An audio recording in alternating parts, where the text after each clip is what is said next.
a monster. I'm your number one fan. Now clear your minds. Notice what scares you. It has from the very beginning. You know, it's Halloween. I guess everyone's entitled to one good scare, huh? It's been informed that zombies have entered the building. They're at the door. They're coming in.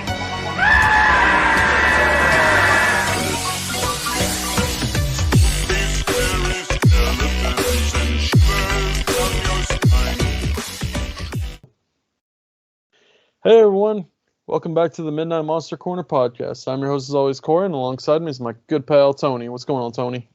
Corey, how you doing, brother? Doing good. Excited about this one.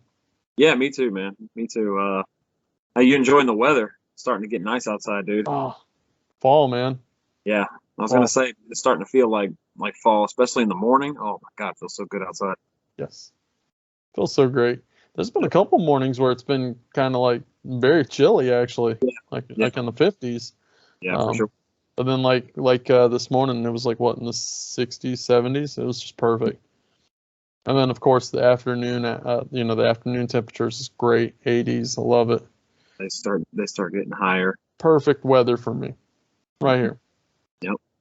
Love the I'm fall. digging it because we're getting closer into that fall autumn feel, and we're gonna go straight into October watching a shit ton of horror movies. So I mean, I'm just fucking thrilled, man. I'm excited and ready to go. Can't wait for those episodes. Yes. So, folks, just to let you know, our next couple episodes throughout next month is going to be based around Halloween and trick or treat. So, look forward to doing those. There's a shit ton of them, and we can't wait to cover them. A shit ton of them. You are not lying. But I mean, it speaks well to the horror genre, the Halloween season. So it's perfect. It's a perfect match. So finding them is going to be tricky. Like condensing them down to just a couple of episodes is going to be tricky. But it's going to be really tough. It's going to be a fun time trying to do it. So definitely. But before we get into our main review or main event, just wanted to let you guys know. Hit us up on our Facebook group if you like the show. If you haven't been there yet, it is a group that's closed. You can ask nicely. We'll let you join. And folks, you can just comment and talk to us and post stuff and just have a good time in there. It's a great community, especially we usually have really good discussions in there. And just come in there and check it out. Along with that, you can check us out pretty much anywhere. Just Google the podcast name and we'll pop up in your favorite platform or whatever.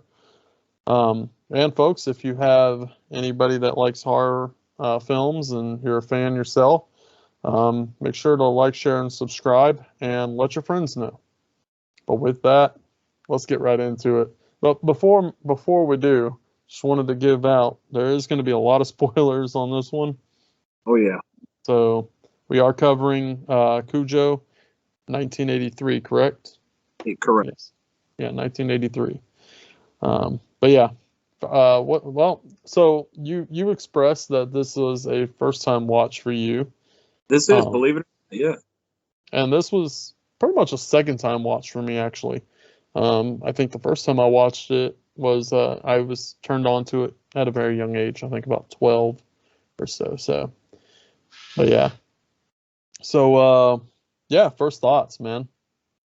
Well, it starts off pretty interesting because I think you know where I'm going with this. When the credits roll and we're introduced to our opening scene, and we see the titular Cujo chasing down a rabbit.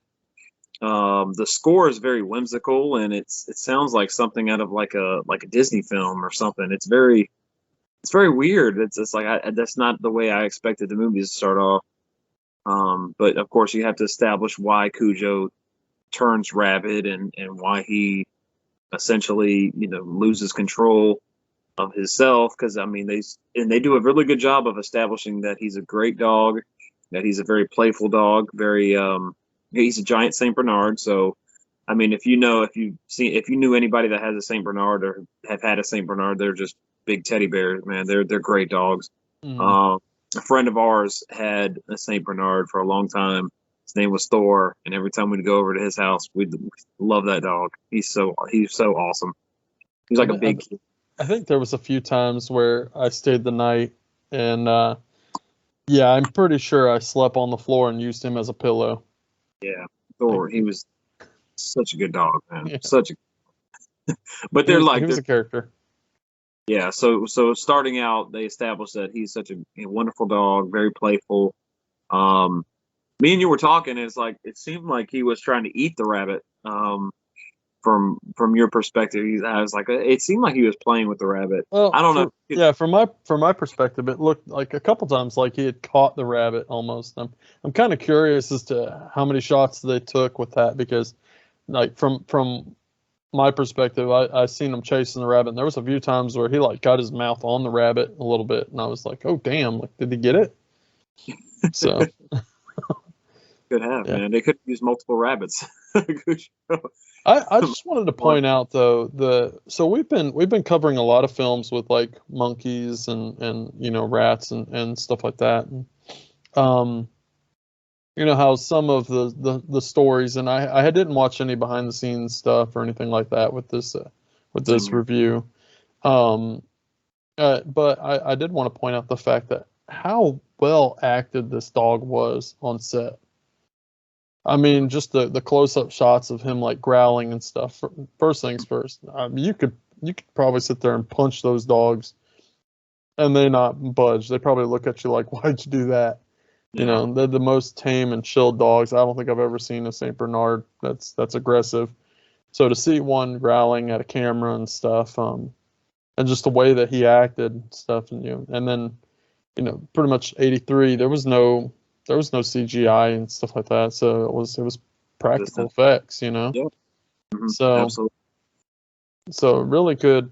I just want to give a shout to the dog handlers that did that movie and stuff, and Right. kudos to them because it was a great performance.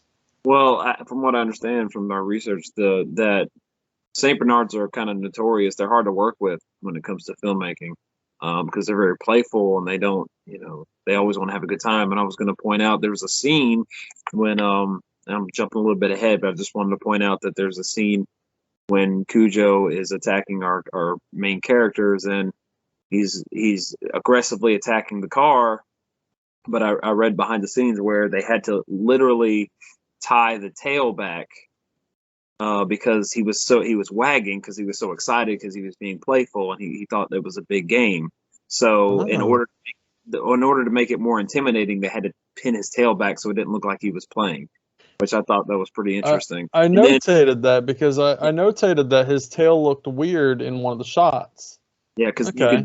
could tell when I read it, I was like, oh wow, it does look like they just pinned his tail back behind him.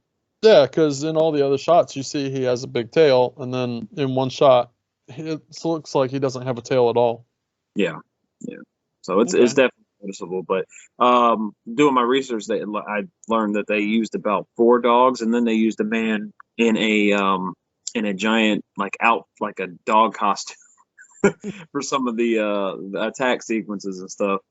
So it's really interesting the behind the scenes stuff when it comes to using the Saint Bernards and training them and getting them to actually appear aggressive in this film Hmm. because by nature they're just like we said so playful. So really kudos. I second your sentiment on that. Like kudos to the dog trainers, the animals themselves. I mean, it's remarkable they were able to do that Yeah. and so effectively as well. I'm surprised. I didn't know that they used 4 dogs. That's cool. Yeah, they used a couple. Yeah, and then I also read somewhere that they used a different breed too. I think it was now it's escaping me, but they definitely used a different breed as well. So that's pretty interesting for Hmm. Saint Bernards, another breed, and a man in a dog costume. So yeah, it's pretty interesting behind the scenes stuff. I wonder if that was the scene where D. Wallace kicked the dog square in the nuts. Yeah, Please tell me you saw could have been. Yeah, that. could have been. Yeah. The dog went down for a split second. He was like, "Oh, that you hit me right there." Right. But I mean, I was first off, starting out, so I have never seen this movie from beginning to end. I've seen bits and pieces here and there in my childhood, but I never sat down and watched the whole film. So one thing I was really impressed with the camera work. Camera work is really excellent. There's a lot of different shots, like different zooms and different. There's a shot, a really notorious shot when Dee Wallace and her son are in the car and it's spinning, like the camera is spinning between. That's a really good shot, man. I was really impressed. And there was a lot of like undershots and everything like that were really impressing me.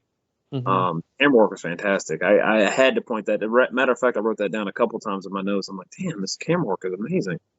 Yeah. Loving it.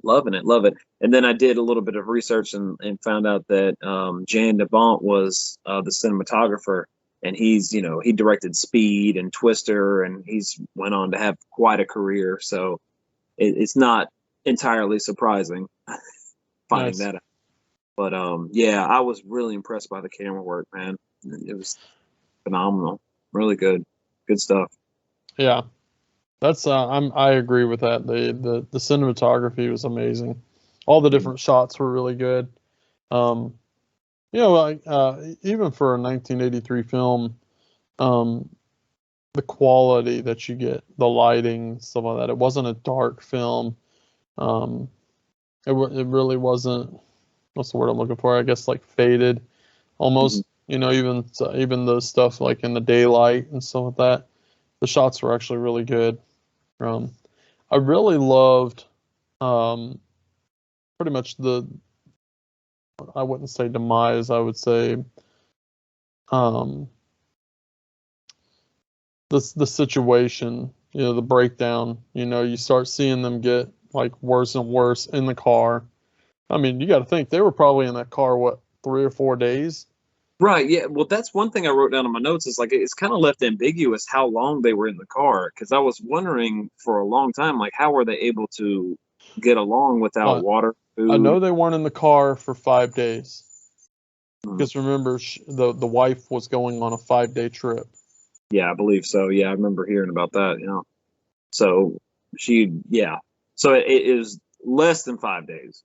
I was thinking more around the 2 to 3 day range, because I'm trying to figure out. I definitely know it was more than 3 days, or right at 3 days, because you had day and night.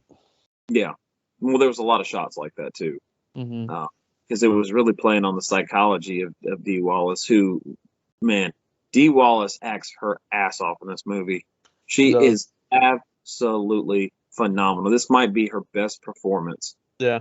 Not even joking, man. And of course, we have Dee Wallace. I like to say she's Hollywood's favorite mom, because she's cast as the mom in just about every movie you ever see her. When I met her, remember what I said to her? I was like, "You're like the iconic '80s mom." She really is, man. Yeah. I mean, you think of moms in movies in the '80s, you think of Dee Wallace. I mean, from E.T. to Critters to, she's constantly just playing a mom. But I think this is her best mom performance. I mean, she really just goes all out and delivers. And her breakdown, when the thing that got me was, and I didn't expect it, because they set up her son is having like seizures, and they didn't really specify that, leading up to the end. I know we're jumping kind of around, but it really shocked me that happened out of nowhere in the car, and she was literally trying to save him and bring him back. And there was even like moments where she put her hands in his mouth, and legitimately the actor that played the son really did bite her. So her reaction became like, oh damn, like that was genuine. She was really doing that, because I guess she did not expect to get bit. Yeah. But what was that? Her. I didn't know that. That's cool. That's cool trivia right there. But was that seizures, or was he having asthma attacks?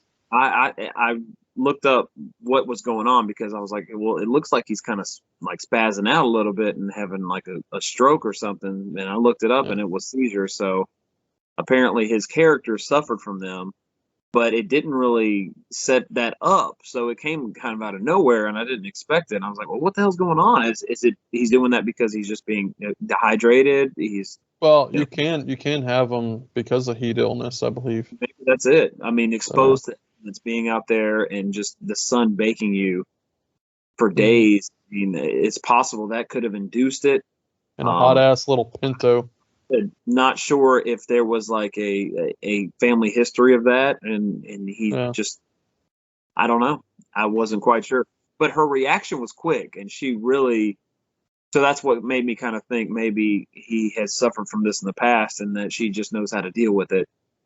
Yeah. Because there was one point where he did it again, and she's like, "Oh no, not now, not right now." Like she was like, "This is our chance to get out of here and possibly escape the situation," and he was just like not an ideal time for that to happen, but it happened anyway. So it almost seemed like she had been used to it before, almost, but I'm not quite sure. I might be reading a little too much into that, but it was an interesting dynamic to just go along with like a list of stuff that was just their breakdown and their it's like a psychological thing. Like Cujo was playing like a psychological game with them where he was terrified, like basically, just breaking them down Hmm.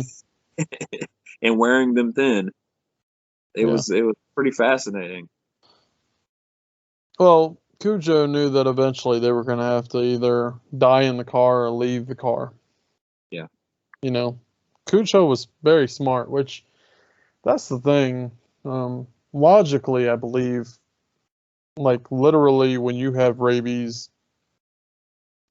you go crazy. Like Yeah. the animals go crazy. Um, I don't think they think clearly.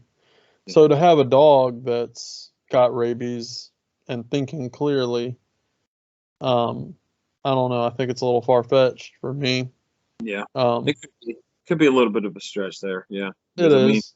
you've seen me. Have you watched I Drink Your Blood? I know it's a weird movie to compare it to, but when the little dude feeds the hippies the rabies pies and Yeah, yeah, they yeah, yeah. start yeah. I don't know. I didn't think about that during this watching this movie, but I just thought about now when you were talking about that. That how fucking crazy they became, and Yeah. but they still kind of did things to kind of you know they weren't acting pure on instinct or anything. They Yeah. were kind of making decisions and whatnot. I mean, But maybe I think I'm with wrong. a little bit different. Yeah.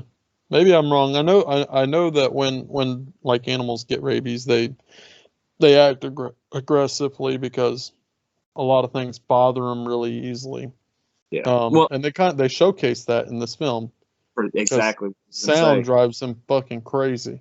I love that. I thought that Yeah. was really neat. I Yeah. thought that was really cool because it didn't just show that he went from one like one part of the spectrum to the highest part. Like he was a slow progression for him. Hmm. And one of my favorite scenes in the movie was when the little boy, see, he's owned by this auto mechanic who lives out and works out in his I guess it's like his barn. Yeah. He's got his own shop and whatnot, and he has a little boy, and Cujo's owned by the family, and the little boy is very very close to this dog. So he walks out, and like it's nothing but fog. It's really really atmospheric, and he goes to Cujo, and Cujo's kind of he's starting to turn and become more aggressive and more rabid, but he has just a little bit of himself in him not to attack that boy. I think that was the last moment where he was still himself before he completely turned over and Hmm. became this rabid killing machine.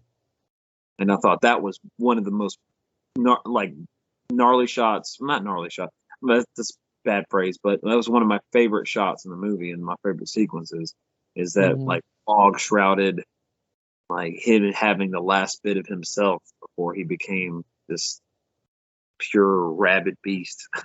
I thought that was really neat. I had to write that down. I was like, man, this is really, really well shot. Yeah. That's probably one of my favorite scenes too. I love that because it was nice and foggy and everything. Of course, you and I, atmospheric guys. Yeah, and we're that was it. and I'm a fog guy. I like Mhm. fog shrouded like graveyard sequences and just town. Like me and you have that we're big on that coastal horror thing where we like our coastal horror with the fog coming in, and we just dig on that. It adds so much ambience and atmosphere to a picture that just can't be beat. Oh yeah, but yeah, that whole scene was great. And like you said, I felt the same exact way. It was pretty much the last time before he snapped his shit. Because I think the next moment that you see Cujo is he's killing that fat guy. Yeah, he's killing that dude. Yeah, that drunk. Larry. I think that's his name, Larry. Well, it's not really on screen. He kind of, the attack is shown, but him getting I think it was his throat torn Ripped up. out. Yeah. A lot of the death scenes are kind of like in the background, like not shown. Mm-hmm. And, But you got to think this was 80s, and I'm sure they would have eventually wanted this broadcasted on TV, so they had to make it a little bit lighter. Yeah. But I will say, some of those death scenes are pretty gory. Yeah. For this being a Stephen King film, and from '83, that throat rip out scene, pretty gory. Well, when you're talking about that, I think about the cop at the end. I think about his scene. Mm-hmm. That was pretty bloody. Mm-hmm. Well, there was a couple of like, how many kills did Cujo have? Because I'm thinking like, I didn't see Joe the mechanic. I didn't see his death. Yeah, it's implied that he died though, but I didn't see it. I wasn't. Yeah, you didn't see it, but I mean, I'm pretty sure he's goner.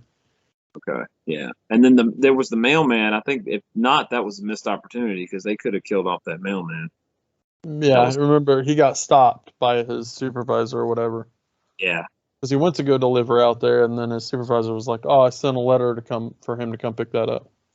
Okay, yeah, that's a kind of a missed opportunity because it would have been nice to add a little bit more kills to that count. But that's always me though. I'm always looking for more kills to a count. So yeah. But yeah, they establish him as being like the guy. So my problem, and I don't say my problem, but it's what takes some off of the movie is they set like the first half of the movie they set way too much in this family drama, and it almost feels like it doesn't feel like a horror film. Like they even back off with Cujo a little bit, and they they focus so much on this family drama that's going on, and it's like, man, it takes its time to be set up. Yeah, it's kind of worried about. I was kind of wondering about what your take on that was, because for me, it kind of was a detriment to the movie. Yeah, I mean, I could see where you're coming from. If it was just about the dog and stuff like that, that would be a little different. Well, I mean, have those sequences, but they drew them out just, I think, a little bit too long. And I think it could have been tightened up a little bit more. Because really, so our character Dee Wallace, she has this family. She has a husband. She has a son. She has a really seemingly good life with them. And I don't know if she's just bored in her marriage, but she starts to stray in her marriage and has an affair with, I think, a man that she has history with. I think maybe somebody she was dating in high school or something. But I want to stop you there. Yeah. Does he look familiar? Yep. You know what movie? The man that she's having an affair with? Yes. Yeah. Yeah. What movie is he from? The Howling. Yeah, you got it. And you know what's funny? Huh. Him and Dee Wallace are married in real life. That's her Really? husband. Yeah. Really? So in the movie, she's having an affair on her husband with her real life husband. Wait, were they married at the time? Yes, they were married at the time. Wow. Yeah. I didn't know that. Because they made The Howling around this time together too. So yeah, they were both in that. That's awesome. I always thought fascinating when I read. I'm like, that's her husband in real life that she's having an affair with in this movie. Very, That's very, funny. very interesting. Yeah, That's especially funny. when the one scene in the movie where he's basically trying to attack her and rape her. I mean, it's like, oh man, That had to be uncomfortable. You yeah. know, I'm kind of glad that I didn't take this movie to Dee Wallace though when I got her to autograph stuff for me, because I was thinking about bringing Cujo, and then I was like, nah, I can't, because I wanted to talk about other movies other than this one, and I'm kind of glad I didn't, because it's like, oh, so how did you like portraying And uh an adulteress? yeah, That's gee, kind of fucked up. but I think, and I'll give it credit. They set up that there's this uncomfortable tension between her and her husband in the beginning, but the fact that they just love their son and they're just really just devoted to him, that's shown very, very well. Yeah. Because there's scenes where they're together and there's kind of a disconnect there, and you don't really understand why, because the guy seems like a great husband. He's very, Hmm. I mean, they could use that 80s cliche of, oh, he's a workaholic, he's never home. He dedicates more time to his job than he does his family, but he seemed like a great family man. They set him up to be a great family man anyway. This was kind of a weird family for me. Yeah. It really was. Well, okay, so let me explain this. So they have a really, really gorgeous house, so obviously they're not hurting for cash, right? Well, he's an ad executive. Yeah. Yeah. So, okay, so, okay, secondly, dude looks like Will Ferrell's dad. Like, he looks like Will Ferrell, doesn't he? He's got the hair. Yeah, Not so much in the face, just the hair. I was like, oh, it looks like Will Ferrell. yeah, Uh, he's got the first. but the thing is the guy's driving around like a Thunderbird. Dude, that's a Jaguar. Oh, is that a Jaguar? Oh, excuse It's me. a Jaguar. So he's driving the Jaguar, and his wife is driving around a beat up shit Pinto. Yeah, I wrote that down in my notes too. I'm like, wait a minute. Yeah, That's why she's having an affair. He's exactly. driving. But the guy that she's having an affair with is like a sleazeball. Like like genuinely is. Because like, did you look inside the guy's house? It's like Yeah. you live in this immaculate house with nice. Well, your husband has a nice vehicle. You don't. But then you're sleeping with a guy that sleeps on a fucking mattress on the floor or something. He's got fucking newspapers spread out everywhere, and Well, maybe that's why she kind of strayed toward that direction, because it was different from what she had, and she wanted something maybe a little bit different. I don't know. I don't know. She's very, very regretful of her mistake that she made, and she even tries to like tell him like, "Hey, this was a mistake, a giant mistake. I can't keep doing this, and Yeah. we have to end it." And she was very, very. She took that upon herself. No one forced her hand in that. She was doing that on her own accord. I think because she cared about her family and she didn't want anything to happen to her family.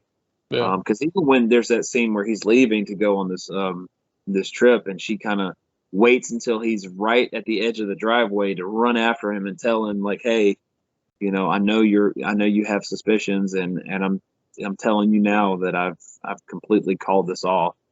And he's like, and I love that scene because it's very, very natural and real. Because he's like, you might have called it off, but how do I know that, or how can I believe that, because I know of it now. Mm-hmm. It's in the open now. So, and then he just takes off. It's like, man, that's really real. That's really realistic. Mm-hmm. So that I mean, as much as I complain about it, it just took way too long to build up to that, and you kind of get a disconnect. It feels like two movies in one. It feels like a family drama Like a mixed Hallmark. animal, like a killer animal flick. Toward the very, like, the third act is nothing but a killer animal flick. Yeah. Well, it's like a psychological twist in it too, because there's a lot of psychological, give and take and tug of war going on between Mm-hmm. D-Wall's character and Cujo. So, Yeah. oh man, I just, man, but I mean, like I said, at least if they did it right. It wasn't like it was cheap, because it really wasn't. There's a lot of realistic scenes going on. Yeah.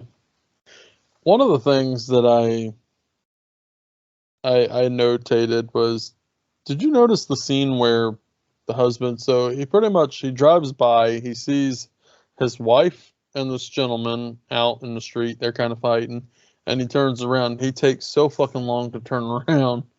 Like if that was me, and I was like, I seen that, I'd be like, oh fuck that, and I'd just yank my car around right there. You know? Kind of wait for traffic to kind of dissipate a little Yeah, bit. he's like, oh, I'll just turn my turning signal on, do a 3-point turn. Yeah. So stupid. So he pulls up and then no one's there magically. So then it cuts to him going to his son's school and literally walking out onto the playground and just grabbing his kid and leaving. And it's like, you're not going to tell the teachers? Like, Yeah, they gotta be like, wondering where he's at. yeah, just you're not gonna go to the front office and Go have ahead them and bring your assume. child and just I'm gonna go ahead nab and your he didn't Yep. call ahead and let them know that he was going to do that. There's a flaw, damn it. Yeah, I mean, you're right, dude. That is interesting. I thought about that too. I was like, wait a minute, he just rolled over. I mean, he just rolled by and just grabbed his kids. Yeah, he just Scoop his walked kid out up. onto the playground, grabbed his kid, and took him. I was like, Right. this is 1983. I guess it was a different time. I mean, yeah, it's a lot of They different. were playing on a school playground with no fence. Yeah, different time, man. Different time. Oh, which okay. So the elementary school that I went to, we didn't have a fence around the playground either. We just had woods every fucking where, and if a kid wandered off in the woods and got lost, I guess that's just what would have happened. Yeah. Oh, But yeah. no one ever went out in the woods or anything. So. Well, I guess you set up boundaries, but still, even kids don't really follow boundaries. Sometimes they like stray away. So it's like, it's a little dangerous playing that game. But I don't know. I guess it worked out. You didn't hear a lot about that back in the 80s. No. So I guess kind of worked. They just didn't care. I don't know. But yeah. So one of the flaws that I was kind of wondering if you knew about was there's one scene where Cujo is ramming his head into the car, and I mean just beating himself to a pulp, and just denting the shit out of this little Pinto. He went full Street Fighter on this damn Pinto, man. He did, dude. Yeah, he did. And then so Dee Wallace and what's the kid's name? Tad. Tad? Tad. I remember it because it's such an interesting name for a child like Tad. Yeah. You don't get that very often. No. Yeah, it was definitely a strange name. But yeah, so they were kind of huddled up in the passenger seat up against the passenger door, and Cujo comes up behind them and both paws on the window, and it cracks the whole window. I mean, instantly it doesn't shatter, but it spider webs out. It cracks everywhere. And then it cuts to Cujo doing something else, and then it cuts back to Dee and Tad sitting in the same spot, and the window looks clear. It's clear, yeah. Like it wasn't even cracked, and I'm just like, there's a flaw. I picked up on it. Movie goof. That's what it is. Yeah. Going back to the mechanic, I kind of would have liked seeing his kill. Well, yeah, you feel like you earn it in this movie because he's such a dick, man. He's such an asshole. His wife went out and bought this what is it, like a engine lift for a car? Motor lift or whatever, and he's like, yeah, brand new one, and he's like, we can't afford that. Where'd you get that? Yeah. And it's like, be grateful, you dick. Yeah, then she told him, I was like, oh no, we can. It's in our budget. I won the lottery. And he just couldn't care less. He just like, oh. I love that. She was like, I won the lottery. Look, I won $5,000. I was like, it's not a lot of money. Didn't he say like, when do you get it, or when do you get it, or something like that? Yeah. he's just zero care in the world, man. Yeah. It's kind of loud. You could tell just by their relationship. It's one of those abusive relationships too. It's one of those terrible ones. Yeah. Yeah, it's awful. So you feel like you earned that kill because he's set up to be such an evil bastard. Yeah. Usually, when you set up an evil bastard like that in a film, just film in general, he's gonna get his comeuppance in the end. He's gonna meet a gruesome fate, but you don't see it. It's definitely off screen, and that's why I wondered. I was like, I mean, I figured he did die, but it's never really confirmed or anything. So, I mean, you're not going to live from that. well, I mean, like I said, you just didn't even know. Like he was in the house trying to pick up his buddy who ended up getting killed. Mm-hmm. And I mean, his reaction, it's funny. He seems to care more about his buddy than he did about his family. Like he got more. That's the most emotion and reaction you ever got was when he was reacting to his buddy getting his throat like eviscerated. But Secret lovers? I mean, I don't know. I don't know. His reaction to it was really, really that's probably the most emotion that character has had. Mm-hmm. So I was kind of like, oh, that's interesting. Yeah.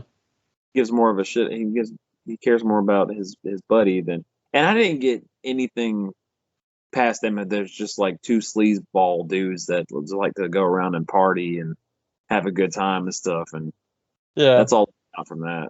The whole scene with them just sitting there manning it up in the kitchen or whatever, drinking beer and smoking cigars, really just kind of, I was like, not in that scene at all. Yeah. Neither was Cujo. Neither was Cujo. Yeah, Cujo at this point had been bitten and was like getting more and more pissed off with everything.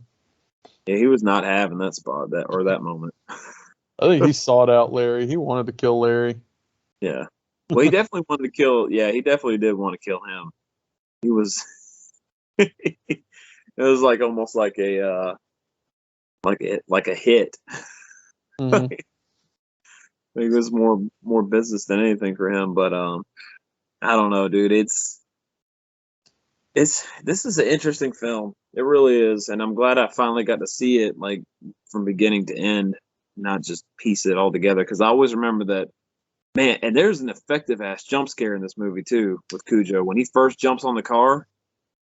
Like, that's an effective jump scare. We talk about jump scares all the time being like cheap.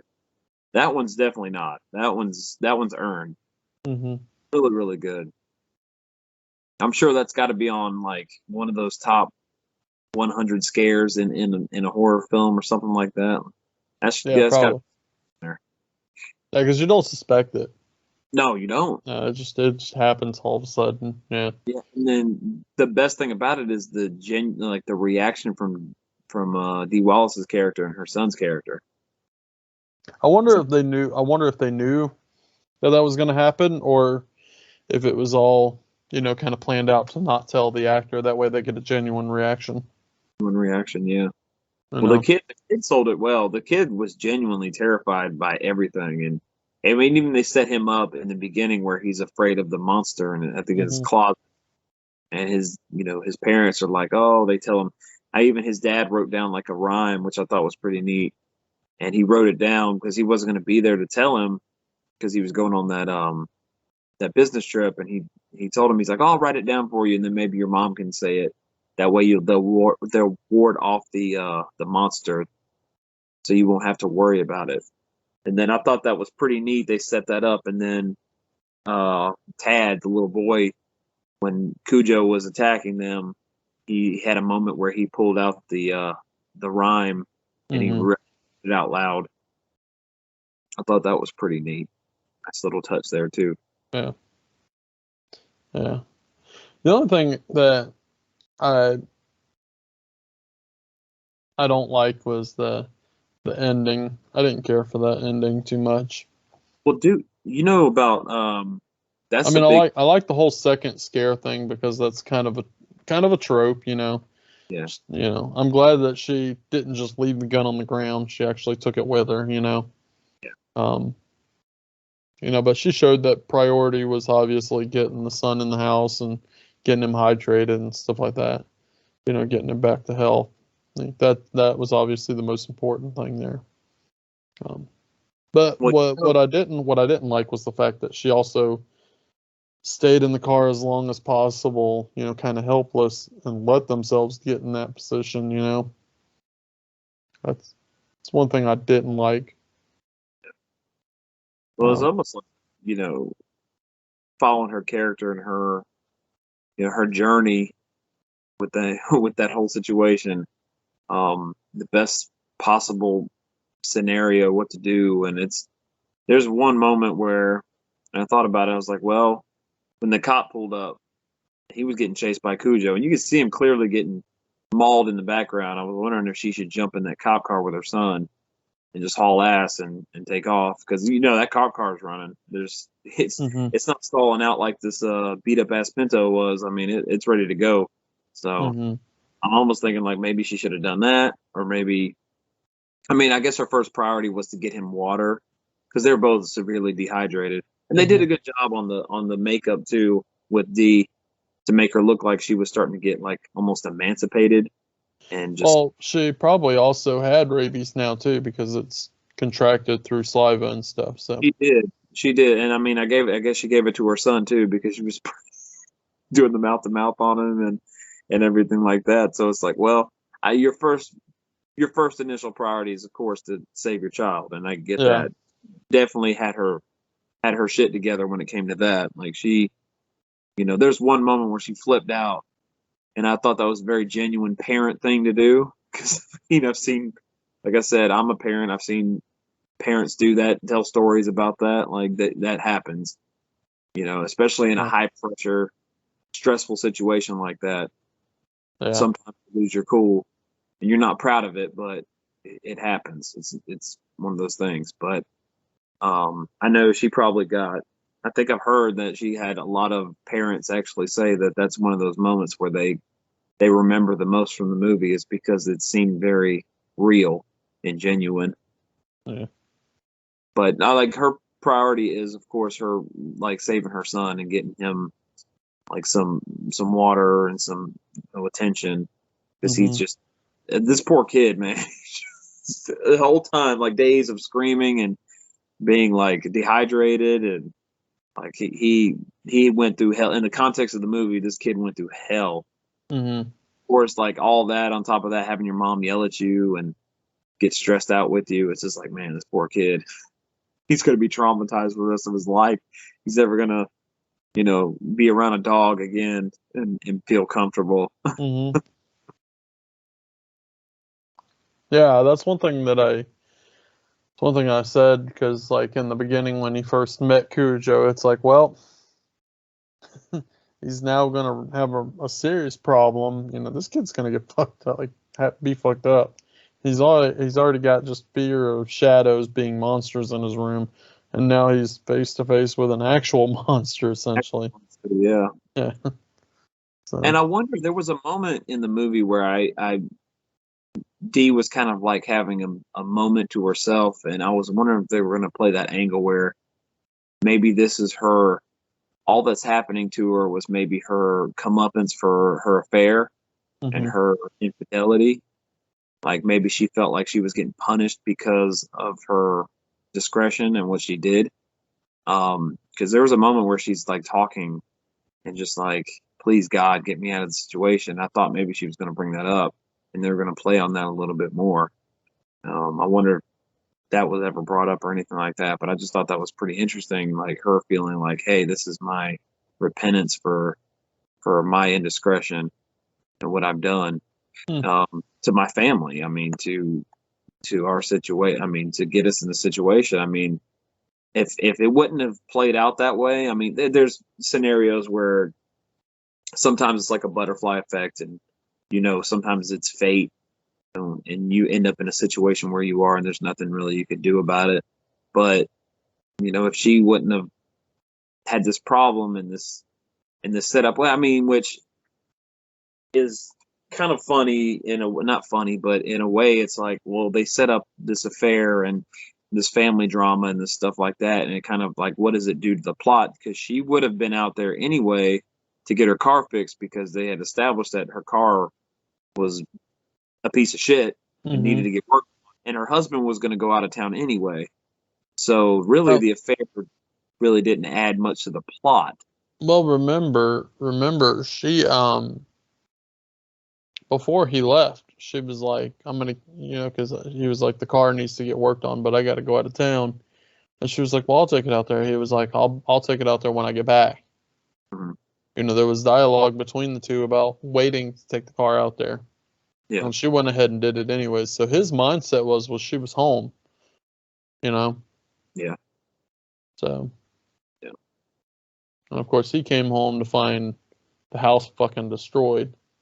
Well, yeah, By, so he instantly went to, my family's been taken by this guy. yeah, but the funny thing was with the cops, the cops didn't make any sense to me. The cops are like, yeah, we because he's like, listen, I know who did it. My wife's been having an affair with this guy. I know, because he thought, like, because they didn't answer the phone, they've been gone. He's like, oh, they've been kidnapped. Like, they've been kidnapped by this dude. And he's like, listen, you got to talk to him. He's a person of interest. Like, he's telling the cops about it. And the cops are like, yeah, we talked to him. He said he admits to tearing up your house and doing this because he's pissed, but we kind of believe him that he had nothing to do with your wife and son. I was like, Yeah. oh, I mean, to be upfront and honest is one thing, but to show that kind of aggression and then say, hey, I didn't do anything to him, and then you just Yeah. be completely on board with it, I don't know. It's I mean, kind of, yeah, I saw your house, but yeah, I don't think he's lying about this. yeah. Which these cops were kind of dumb because the one that pulled up to the, I can't remember his name. Oh, Camber, Mm-hmm. the mechanic's house where all this takes place, the showdown with Cujo with Dee in the car and her son, all this takes place at that farm or their property in front of their house. So the cop pulls up, not they're on the hunt for this woman, her son, and this car, and he pulls up, and the first thing he sees is the car with blood all over it. And his first indication is not to check the car, but to walk around. And I would have been like, the first indication would be like, look what's in the car. Like, Well, that's the thing. When he pulled up, you can actually see between the two seats, there looks like somebody laying there. yeah, I'm sure he saw it. I'm sure he But had. even still, like you said, the car's all beat to hell. It's got blood all over it. Just gonna go look around. Yeah. Go up to the car, see what's in the car. Being a police officer, my first indication would be like, I wonder what's going on with that car. Let me see.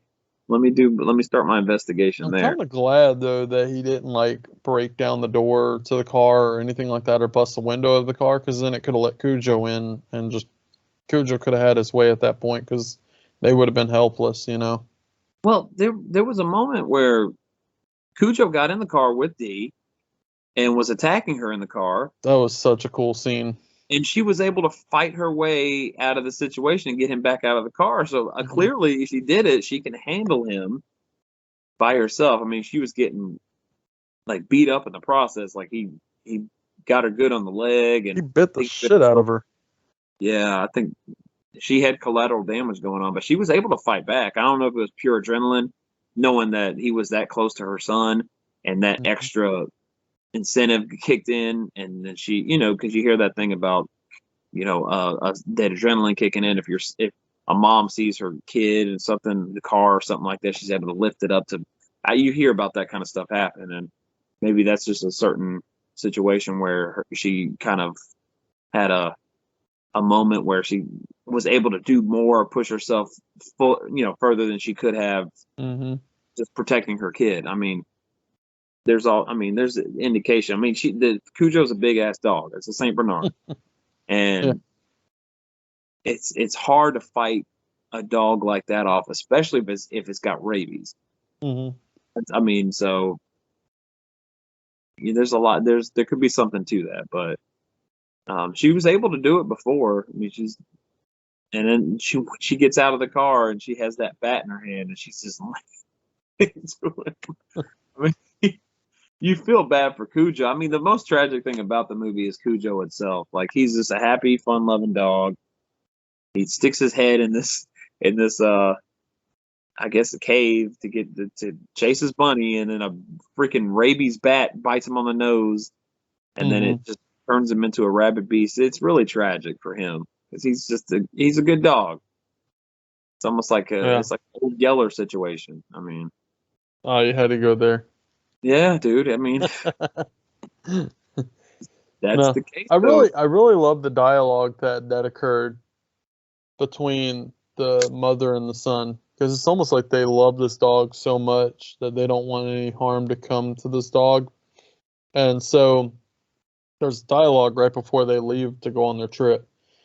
Um, and the son says, should I tell Dad that Cujo's not acting right?" And she's like, "No, because your dad, he'll just put him down." Man, yeah. So right there, that could have stopped everything. Yeah, That he probably would have put him down. Yeah, I agree. And that dynamic was interesting because I got the impression, because she said she was gonna, so she basically she won the lottery. Hmm. So she bought him this, the lifter for the car engines. She bought him a brand new one, and she used it almost like collateral to get what she wanted, because she's like, I did this for you. The only thing I asked for is, can you please let me take our son to go see my sister in the upstate or something like that. And it seemed like that was one of those things where it seemed like he was like a really control freak, and he Hmm. wouldn't let her see her family or anything like that. Like, I'm drawing this in and basing this conclusion basically on what I'm seeing. Yeah. And I got the impression that when she was leaving to do that, she was leaving her husband. Like, she was going to run away and just run away from him. Like, Hmm. that's the impression I got, because she was like, "No, don't tell him. Just don't tell him anything." Like she was like drawing up, like closing up loose ends and just taking off to get away from the situation. Because I mean, he's a mean bastard, and he definitely seemed like there was domestic dispute going on, or domestic violence going on there, Hmm. and it seemed like she was taking her kid and taking off. So Could have I could have kind of very got, well yeah, happened that's the too. impression I got anyway. Yeah. So who knows? She might have. When we were talking about her being back in 5 days, she might not have even came back. She might Yeah. have just taken off. Yeah. Stayed going forever. Because I mean, that's the case. If you're in an abusive relationship, you feel like your only out is to run away and take off. Hmm. Then do it. Especially if you have a kid. Like, you want to you want to shield him and get him away from that situation. Yeah. Yeah, I agree.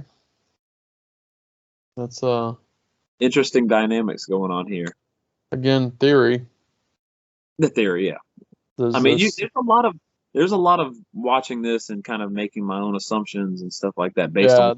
Yeah. I mean that's happening throughout the film. Seems like there's kind of what would you say, plot holes in a sense.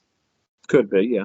Yeah. I mean, that's more or less than, I'm just thinking about what, as far as that played out, what could be the future there, what could be going. Hmm. So, I mean, it doesn't really add anything to the narrative or anything like that. I mean, it's one of those moments. I mean, it kind of does if you think about it in terms of, she was supposed to come back at a certain time, and maybe she's not. So no one would have been back, because obviously the mechanic's dead. No one would have been back there unless they had family or something that they haven't been heard from for weeks and stuff like that. Dee wouldn't have been able to survive that with her kid weeks on end. I mean, They wouldn't have been able to survive another day. yeah, 2 or 3 days in, and they weren't going to make it. I mean, Yeah. But yeah, going back to like what you were saying, like, or well, really what I was saying too in the beginning, where we talked about, you could see the different stages. You could even see like, even like on Tad, he started getting like almost like sunken eyes a little bit. You can tell, you know, and it was, I mean, obviously it was pure makeup, but really well done.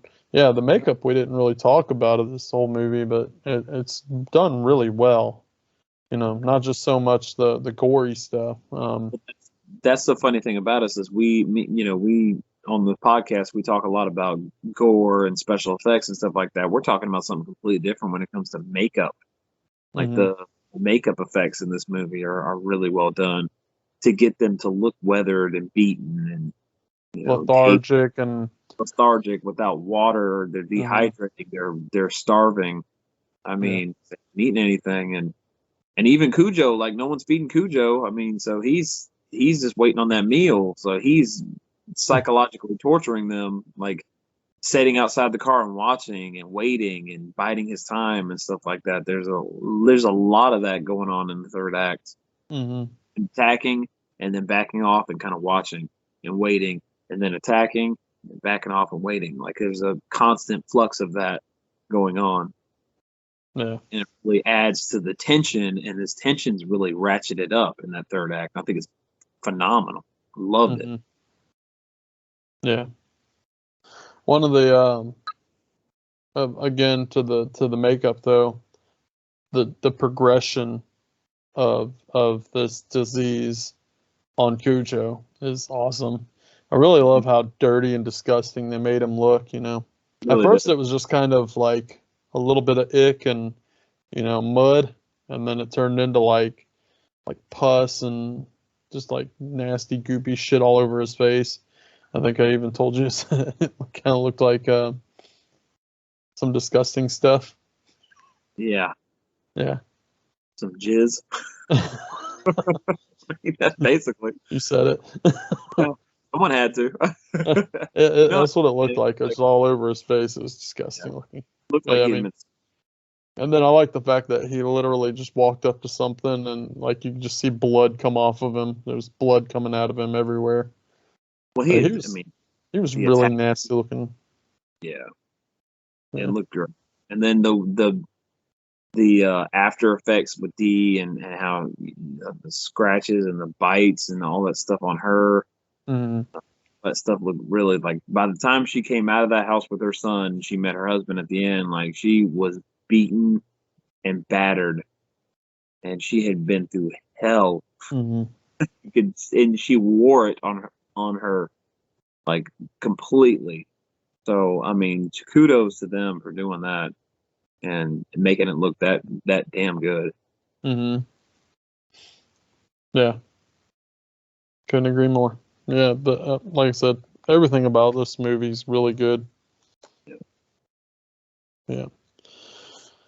But like you said, I agree with what you said earlier about the time, the timing, I guess you would say, because they could have still told that whole story, but not taken as long to tell it, I guess you would say. I mean, they had to let you know that hey, she's basically sleeping with his friend. But like you said, it was a long approach to the whole thing playing out. Yeah. And that's like you said, that is a flaw. But nevertheless, it didn't deter from what I initially scored it. So with that, you want to jump into scores? Yeah, we can absolutely. So what you got for me? So for me, going back to what you were saying, that first half was kind of like it, and the pacing was my main critique. And of course, there's some character decisions, and there's some things that are like, well, that's questionable. That doesn't really make sense as far as what they're going through. A couple of those moments, especially with the cop, and with Dee, maybe. Well, I can't really hard because there's so much going on. She's worn out, she's beaten. Her decisions and stuff like that, I can't really knock because I mean, being in that situation, you're not always going to make the right decisions because it's going to be a split reaction decision that you're going to have to make, and sometimes those reaction decisions you don't always make the best decision. But when you have time to think about it and assess the situation and stuff like that, some of the decisions, especially with the cops, it just don't make any sense. Mm-hmm. But my main problem with the movie, I love the third act. The third act is so good, man. It ends kind of abruptly, and I was going to bring back to you and talk about like I've never read the book. I never read the story, and I know spoiler for anybody that hasn't read the story or anything. We talk about the ending. The ending was changed significantly between what happens in the book and what happens in the movie. So in the book, the little boy ends up dying at the end, and in the movie, the little boy survives. And I think Dee kind of made a point. What I heard was Dee kind of made a point to say, "Hey, we need to liven that up. That's a very, very dour ending for this movie. We need to liven up and give like a glimpse of hope, like maybe this family can come back together, given that they survived this situation. There could be like a brighter future for them." She really fought for that with the director and the producers, and they kind of they were swayed in her, with her in her direction and what she thought. And Stephen King even was satisfied with that ending too, because I don't think he was very happy with the way he ended the book. He's stated that that's the most hate mail and angry letters he's ever got from people is because of the end of Cujo. And yeah, so he was very, very for that ending too. So there is a more happier, more upbeat ending to the end of this film. But it seems like it's funny that the husband it always seems to happen in movies where, somebody you think is going to save the day or be a big help just comes in at the very last minute and has nothing to do with anything. Mm-hmm. And in this situation, he did. He literally, as soon as she euthanized, Cujo, put him down, and walked out with her son after saving him, giving him CPR, mouth to mouth, and giving him water. She was able to save him, and I was like, oh man, not remembering that ending. I was like, is this little boy going to die? But I was happy to see that ending. I think it's a more fitting ending to the movie. So that was something else. But then again, that old cliche of that husband or that character coming in at the very last minute, you see it all the time. Well, I think they showcased that she was a strong woman, and she fought tooth and nail to survive and to make sure that her child survived. Well, the interesting thing is when they set up the movie in the beginning, you're not really rooting for her, but in the end, based off all that she's been through and stuff like that, you find yourself more swayed on her side, and then you're rooting for her again because she's doing something that she's not proud of in the beginning, and as most people in society look frown upon that, and it's hard to get behind somebody that's doing that and actively, being scandalous and hiding secrets, and it's hard to get behind somebody like that, but they have a way of reverting that in the end with all what she's done and been through, especially the fact that she's doing that for her son. But my main thing with that is that beginning. There's a couple of moments where, questionable character decisions. But man, I love that third act. I love my main takeaway is Dee's phenomenal acting and that camera work. It's really good. And then the attack sequences are really well done. And that sequence with the fog and Cujo in the fog, that's probably my favorite sequence in the whole film. Love that. But this movie could have been elevated and so much better. It could be upper echelon Stephen King had they worked and tweaked that first act a little bit and it not drag as much as it did. So for me, it gets a solid 3 out of 5. Like I said, not a bad film whatsoever. It could have been so much better though, and I see the potential there, and I'm like, man, they could have just done that. This could be a 4.5 easy. But with some of the questionable decisions and then that first act, I gotta give it a 3. Okay. Yeah, I mean, I see your point. I've said that. I've seen your point with the first act and pretty much the first half of the film, where it's pretty much just this family love story. Doesn't feel like a horror film, man. No, it doesn't. It really doesn't. And even me, I would have kind of wanted more of a body count in this situation, but I'm perfectly fine with it being the way it is. Really, overall, This is a classic. The way I feel, a classic Stephen King film. Actually, almost a little out of his comfort zone a little bit. I think this is more of a little bit more gorier than what I would think that some of his past work would have been. Um, but I was overall happy with it, happy with the performances and everything, and seeing Dee Wallace acting in this film. Of course, I love her. Um, and then just overall the demise of Cujo and everything. Like you said, it is very sad watching this dog just progress slowly and worse, but yet still be such a strong character.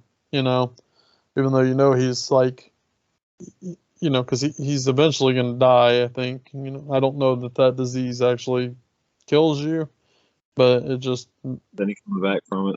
yeah. I know there's no coming back from it. Once you have it, you have it. I mean, other than like humans getting vaccines for it or shots for it. But yeah, it's overall it was a fun film. Just as good as now as when I watched it when I was a kid. Um, but yeah, overall, I gave it a 3.5. Oh, okay. So we're not not far off. Not Yeah. too far off. I would have given it a 4. Um, but there was some things that just made things a little difficult for me to do that. Like you said, there's a lot of plot holes in a sense to certain things. It does feel like a longer film, kind of not getting to the point right away and then rushing the point at the end.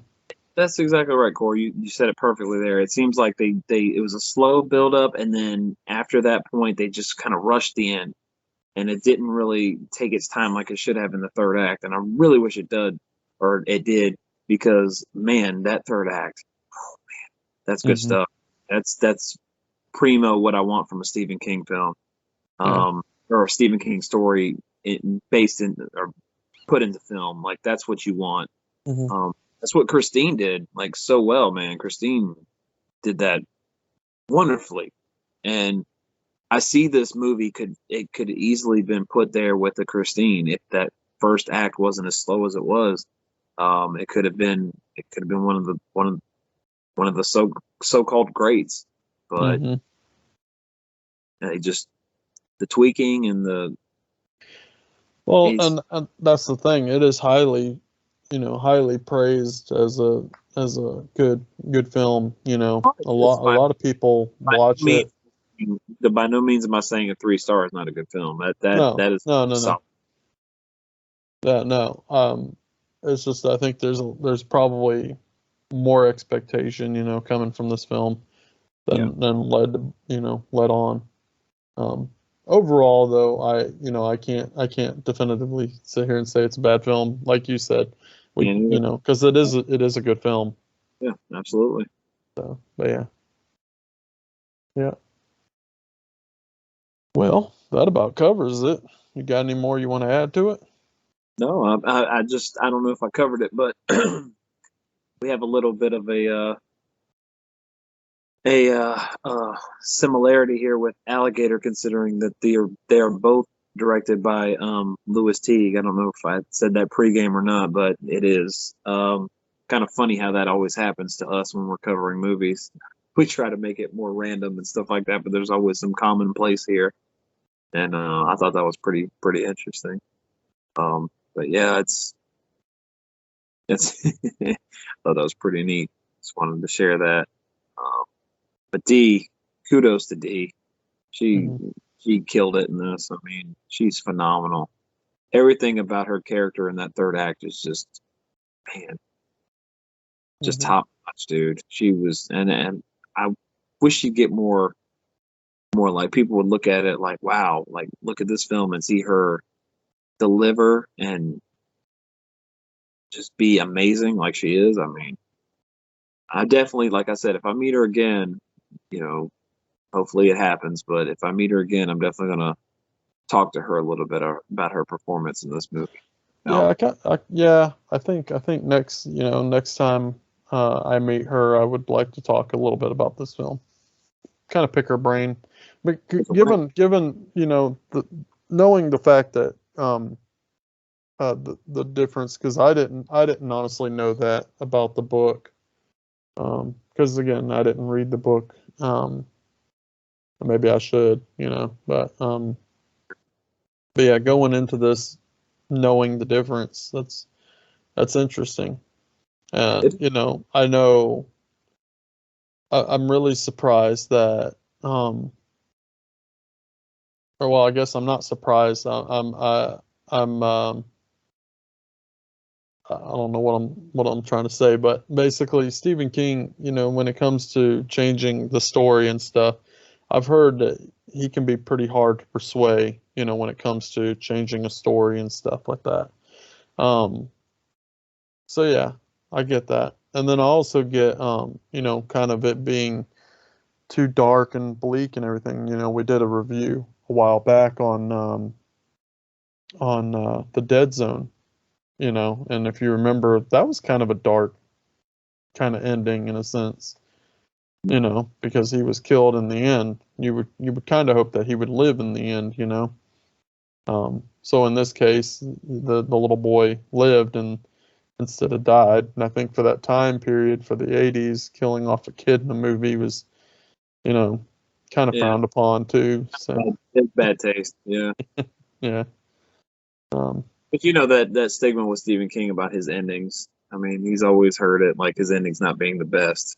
Even mhm. he makes fun of himself a little bit about it, but Well, um, and I I think, believe I heard that he's like his hardest critic oh is yeah, on himself. oh yeah, definitely, definitely. But I think the backlash and all the hate mail and everything he got from that, I think he was completely on board with making that a more upbeat ending, just Yeah, based on everything he dealt with with people like responding to it negatively. yeah. Definitely left like a lasting impression on him as far as that. And I think that's why he kind of wanted to revert it and go with what he was suggesting. You got to also think it would have been a very dark ending for um not so much the main character, because I think Dee Wallace is your main character. Mhm. Um, but I think the husband, you know, you got to think, because so at work he had basically kind of like a lawsuit type deal on his hand, essentially, Right. because something that he advertised happened badly with a company. So that happened, and then he pretty much walked away from his job. That happened. He found out that his wife was cheating on him. That happened. So you kind of needed something uplifting for the man at the end of the movie. Yeah. His family to be okay. Not so much just his wife, because I think at that point that guy would have probably hit rock bottom. Yeah. So But it's funny, not going back to, the beginning, but even when he finds out, he has his suspicion about his wife and what she's doing, and even with him going through that crazy shit at work where he's possibly facing like lawsuits and whatnot, he's still at the end of the day a very caring and loving father, and he hmm just loves his kid, and he's doing everything he can to be a good father, which I thought was pretty heartwarming and really neat. So I give kudos to that actor as well. He played it was a great performance, really really solid performance from him too. Not to be overshadowed by D, but he did Oh yeah, he did a very good job. yeah, yeah. He was really good. But yeah, Good stuff though, well, man. yeah, man, yeah. Uh, so 3 for you, 3.5 for me. Mhm. Solid review. Solid. Solid. Cujo is one of those movies where I'm glad I finally watched it like all the way through. It's not something I want to rush back to watch again, but I do appreciate this film. I think it's hmm solid as hell. It's really good. Yeah. It's just not something I'm going to rush right back to see like right away. Well, yeah, and it's not. Yeah, I don't think that it's one of those ones that you pop in all the time, but Yeah, it's one of exactly. those ones that you need to visit every so often. Right, I agree. Yeah. But yeah, man, you ready to land it? Yep. Playing this Cool. plane. Land this plane. Well, folks, we hope you enjoyed our review on Cujo. We appreciate you staying in and listening to us or watching us. I always say that, Listening and watching. Yeah. listening and watching. But Yep. spoil anything for you guys if you haven't seen the movie. If you do want to see the movie, apparently it's on Pluto TV. I don't know how. I don't know too much about that, but that is one way to watch it. I don't think it's on Netflix, or I'm sure you could rent it on Vudu or Amazon Prime maybe or something like that. I did find it on YouTube. You gotta rent it though. Okay. Amazon Prime, it says that it's unavailable in my area. I don't know what that means. I've never seen that before. Right. So I don't know what that is. But yeah, folks, be sure to check out our Facebook group and make sure you like, share, and subscribe. And if you have friends and family that love horror and everything horror, make sure to let them know about our podcast. Keep us going, guys. That's what we do. That's why we do it, for you guys. But make sure you follow along with us next month. We are doing our Halloween theme for the month because obviously it's a big one for our podcast. Yes, it's a huge one. Yes. Very excited about this. Make sure you head over to our Facebook group and chime in on the suggestions because we would love to see some feedback and would love to get your suggestions on what we are going to do for the third show of next month. But with that, Tony, you got anything? I'm good, brother. Perfect. All right. Well, later, guys. Later.